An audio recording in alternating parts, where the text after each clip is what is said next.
Dare Adateo and Kunle Alade had been inseparable since childhood. Growing up in a tough neighborhood in Ibadan, they learned to rely on each other. Their bond was like that of brothers, one never left the other behind. As kids, they stole mangoes from their neighbor's tree, played football barefoot on dusty roads, and dreamed of escaping poverty. But while Dare worked hard in school, determined to rise above his circumstances, Kunle chose a different path. Now 23, Dare was in his final year at the University of Ibadan, while Kunle had dropped out of school long ago. He had found other means of survival, and lately, his pockets were always full. Dare suspected that his friend was into illegal dealings, but he never confronted him.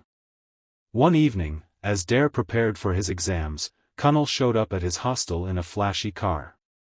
"Kunle, whose car is this?" Dare asked, stepping back in disbelief. Kunle smirked. "It doesn't matter. What matters is that I'm making money, my guy." "Big money." Dare frowned. "At what cost?" Kunle laughed and patted his shoulder. "You worry too much. Look, just say the word, and I'll set you up. You don't have to be struggling like this." But Dare wasn't convinced. Something about the way Kunle spoke sent a chill down his spine. Over the next few weeks, Dare noticed Kunle's lifestyle becoming even more extravagant. He had money to spend, expensive clothes, and even new friends, men who looked like trouble. Dare's mother, Aya Dare, was also worried. "That Kunle boy, N. Stay away from him," she warned. "His kind of wealth is not clean." But Dare couldn't just walk away. He owed Kunle too much: memories, loyalty, and the kind of friendship that was hard to break. One night, Kunle invited Dare out for drinks. At the bar, he introduced him to Waisiu, a known gang leader in the area. "You're Dare, right?" Waisiu said, his voice calm but intimidating. "Kunle speaks highly of you." Dare forced a smile. "Nice to meet you." Waisiu studied him for a moment. "You're a smart guy. I like that. Let me know if you ever want to make real money." Dare felt a lump in his throat. He needed to leave. One night, Kunle banged on Dare's door, his clothes stained with blood. "Bro, help me. Please."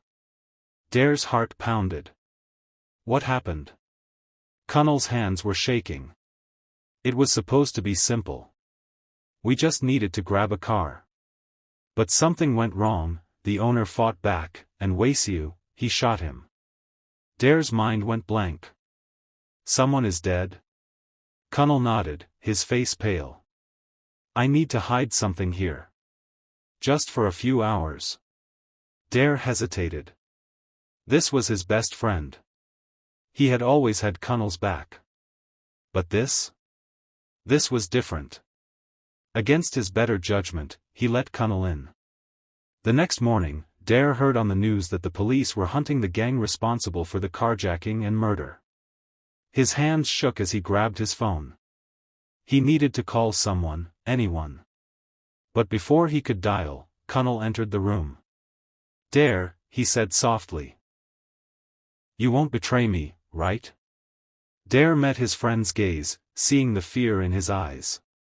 "Kunle, what have you gotten yourself into?" Kunle sighed. "I messed up, bro. But you're my only hope." Dare realized that he had two choices: protect his friend or protect himself.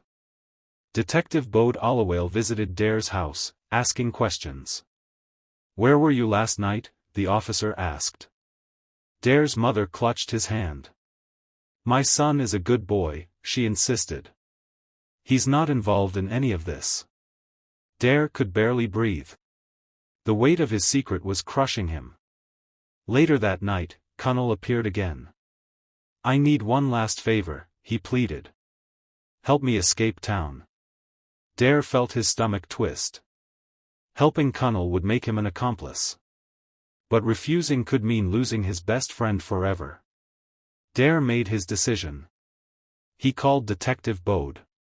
"I have information for you." But before the detective could act, Kunle found out about Dare's betrayal. After everything we've been through? Kunle shouted. Dare's eyes burned with tears. I tried to help you. But you keep making the wrong choices. Their argument was interrupted by gunshots. Waisiu and his gang had come for them.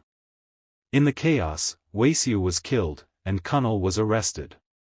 As he was dragged away, Kunle whispered, "You should have stayed loyal." Dare sat outside the police station, his heart heavy. He had done the right thing. But it didn't feel like it. His mother placed a hand on his shoulder. You saved him, Dare. He just doesn't see it yet. Tolu, his love interest, squeezed his hand. Maybe one day, he will. Months later, Dare visited Kunle in prison. At first, Kunle refused to look at him. But as the silence stretched, his voice broke. I hate you for what you did, Kunle said. Then, softer, but maybe you saved me. Dare nodded. I'll always be your friend, Kunle. But you have to change. Kunle swallowed hard. I want to. Dare smiled. Then start now. As he walked away, he felt lighter. Kunle had finally seen the truth. Maybe, just maybe, loyalty didn't mean standing by someone's bad choices. It meant helping them find their way back.